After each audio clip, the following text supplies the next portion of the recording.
நான் காஞ்சனா ஜெயக்குமார்.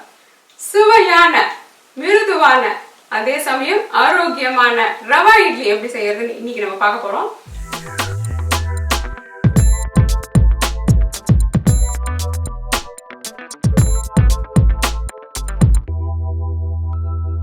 இனிமேல் நீங்க ரவா இட்லி மிக்ஸ் கிடைக்குதா, அது கிடைக்குதா, இது கிடைக்குதான்னு தேடி எங்கேயுமே போக வேண்டாங்க.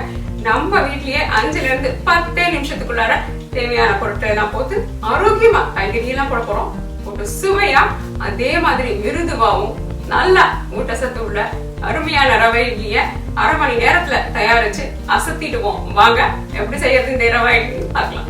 1 கப் ரவை, 1.5 கப் மோர் அல்லது தயிருடன் நீர் கலந்த மோர், 1/2 கப் பச்சை பட்டாணி, 1/2 கப் துருவின கேரட், சிறிதளவு கொத்தமல்லி இலைகள், 1 தேக்கரண்டி கடுகு, 1 தேக்கரண்டி கடலைப்பருப்பு, 1 தேக்கரண்டி உளுத்தம் பருப்பு, 3 அல்லது 4 பச்சை மிளகாய் பொடியாக அரிந்தது, சிறிய துண்டு இஞ்சி மற்றும் கருவேப்பிலை, 2 அல்லது 3 தேக்கரண்டி எண்ணெய், சிறிதளவு பெருங்காயம், 1 தேக்கரண்டி ஈனோ ஃப்ரூட் சால்ட், சுவைக்கு ஏற்ப உப்பு. ஒரு வாணலி அல்லது சிறிய பாத்திரத்தை எடுத்து அடுப்பில் வச்சுக்கலாம். அதில் 2 தேக்கரண்டி எண்ணெய் ஊற்றலாம். இப்போ கடுகு போட்டுடலாம், உளுத்தம் பருப்பு சேர்த்துடலாம், கடலைப்பருப்பு போட்டுக்கலாம். மறக்காமல் கடுகை வெடிக்க விட்டதுக்கப்புறமே உபயோகப்படுத்துங்க. இப்போ இது லேசாக வறுபட்ட உடனே பச்சை மிளகாய், இஞ்சி மற்றும் கருவேப்பிலையை சேர்த்துடலாம். லேசாக நல்லா வதக்கி விட்டுருங்க. இப்போ நம்ம இது கூடயே என்ன பண்ண போகிறோம்னா ரவையை சேர்த்துக்க போகிறோம். ரவையை சேர்த்து மிதமான தீயில வச்சு அதனுடைய நிறம் மாறாமல் வறுத்து எடுக்க போகிறோம். இப்போ இந்த எண்ணெய் முழுவதுமாக இந்த ரவைக்கு பரவுற மாதிரி நல்லா பார்த்துக்கோங்க. அப்போ அதில் அந்த கொழுப்பு சத்து முழுவதுமாக இதில் பரவிடுச்சுன்னு அர்த்தம். ஆனால் நிறம் மாறுறதுக்கு முன்னாடியே வறுத்து எடுத்துடணும். அதனால மிதமான தீயில வச்சுக்கிறது ரொம்ப நல்லது. இல்லைன்னா அடியில் அப்படியே கரிஞ்சிடும். இது ஒரு 2லிருந்து 3 நிமிஷம் தான் எடுக்கும். அதனால நீங்கள் இப்படி கலரை விட்டுட்டே இருந்து எடுத்துடலாம். இப்போ 3 நிமிஷம் ஆயிடுச்சு. லேசாக வறுபட்ட மனம் வருது. அதனால் நான் இதை அடுப்புலேருந்து எடுத்துடுறேன். பாருங்கள், இதில் நிறத்தில் எந்த மாற்றமும் வரல. அப்போ தான் இட்லி அழகாக இருக்கும். அதனால் நிறத்தில் எந்த மாற்றமும் வரல. இப்போ இந்த வறுத்தது நான் எதுக்கு உங்களுக்கு தொட்டு காமிக்கிறேன்னா நல்லா ஆறி இருக்கணும். நல்லா ஆறி இருந்ததுன்னா தான் என்ன ஆகும்னா நீங்கள் மோரை சேர்த்த உடனே அது பெருசாக ஆகாது. இல்லாட்டி அளவில் ரொம்ப அதிகமாகிடுச்சுன்னா இட்லியின் வடிவம் மாறுபடும். அதனால இதை நல்லா ஆற விட்டுருங்க. ஆற விட்டுட்டு நம்ம இப்போ கலக்க ஆரம்பிக்கலாம். கொஞ்சம் பெருங்காயம் சேர்த்துக்கலாம். துருவின கேரட் சேர்த்துக்கலாம். வெந்த பச்சை பட்டாணி. இந்த காய்கறிகள் முழுக்க முழுக்க உங்க விருப்பம். ஆனா நம்ம ஆரோக்கியத்துல ஒரு கவனம் செலுத்துறதுனால இந்த காய்கறிகளை சேர்த்துக்கிறோம். அப்படி சேர்த்துக்கிட்டோம்னா நாவிற்கு மற்றும் இல்லை, வயிற்றுக்கும் ரொம்ப நல்லது, உடம்புக்கு ஆரோக்கியத்துக்கு நல்லதுனால காய் சேர்த்துக்கிறோம். உங்களுக்கு பிடிச்ச இது மாதிரியான கெட்டியான காய்கள் எதுவாக இருந்தாலும் நீங்க சேர்த்துக்கலாம். 1ஓ 2ஓ சேர்த்துக்கலாம். மீண்டும் 2 தேக்கரண்டி எண்ணெய் ஊற்றிக்கிறேன். இப்போ நம்ம இதில் சோடா மாவு போடல.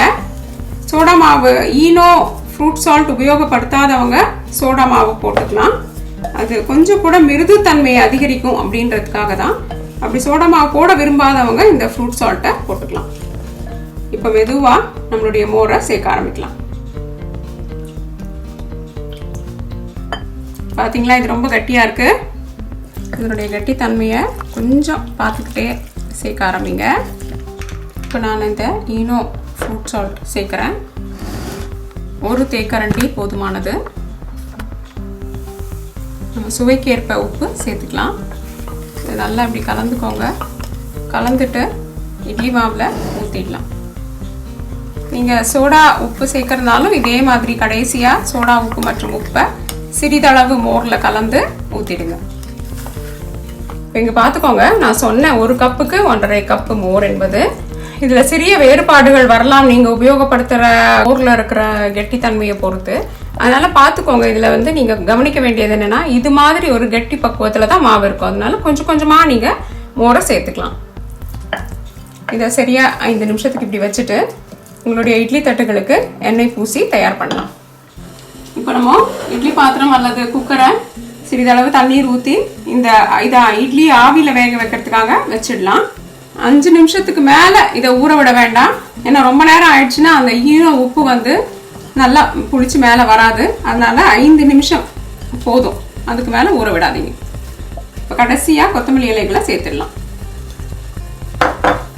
வேணும்னா மேலால் கூட நீங்கள் அதை வச்சுக்கலாம், உங்கள் விருப்பம்.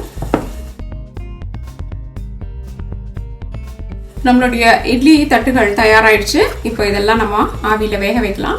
அதுக்கு முன்னாடி சில முக்கியமான குறிப்புகளை நீங்கள் கவனிச்சுக்கோங்க. 10லிருந்து 12 நிமிஷம் மிதத்திற்கு அதிகமான தீயில தான் இது வேகணும். இல்லைன்னா இந்த ரவையின் பக்குவம் சரியாக வராது, அங்கங்கே கொஞ்சம் தண்ணி விட்ட மாதிரி வந்துடும் அதிகமான தீயில அது கொதிச்சதுன்னா. அடுத்தது நிச்சயமாக இங்கே அடுப்பை பாருங்க. அடுப்பில் இந்த பாத்திரத்தை வச்சாச்சு, தண்ணி கொதி வந்ததுக்கு அப்புறம் தான் வைக்கணும். அப்போ என்ன ஆகும்னா இது வச்ச உடனே வேக ஆரம்பிச்சிடும். இல்லைன்னா தண்ணி கொதிக்க ஆரம்பிக்கிற வரைக்கும் இது வேகாது.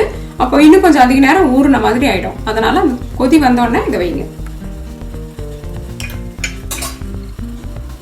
மூடிடுங்க. உங்களுடைய ப்ரெஷர் குக்கரை உபயோகப்படுத்துறதா இருந்தால் தயவு செய்து இந்த ப்ரெஷர் விசில போடக்கூடாது. அப்படி நீங்கள் இட்லி பாத்திரம் உபயோகப்படுத்துறதா இருந்தால் பிரச்சனை இல்லை. இப்போ நம்ம சரியாக 12 நிமிஷத்துக்கு அப்புறம் இதை திறந்து பார்க்கலாம். இப்போ 12 நிமிஷத்துக்கு அப்புறம் அடுப்புல இருந்து இதை எடுத்துடலாம். இப்போ இந்த ஆவி மெதுவாக அடங்கினதுக்கு அப்புறமா இந்த குக்கர் அல்லது உங்களுடைய இட்லி பாத்திரத்தை திறக்கலாம்.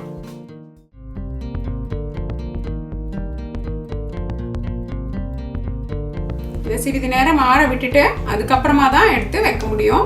அதனால ஒரு 5 நிமிஷத்துக்கு இந்த ஆவி அடங்க ஆற வைக்கலாம். இப்போ நம்ம நல்லா ஆற விட்டுட்டோம். அதுக்கப்புறம் பாருங்க நம்மளுடைய இட்லிகள் ரொம்ப அழகா இருக்கு. இப்போ இதை நம்ம இட்லி தட்டுல இருந்து எடுத்துடலாம்.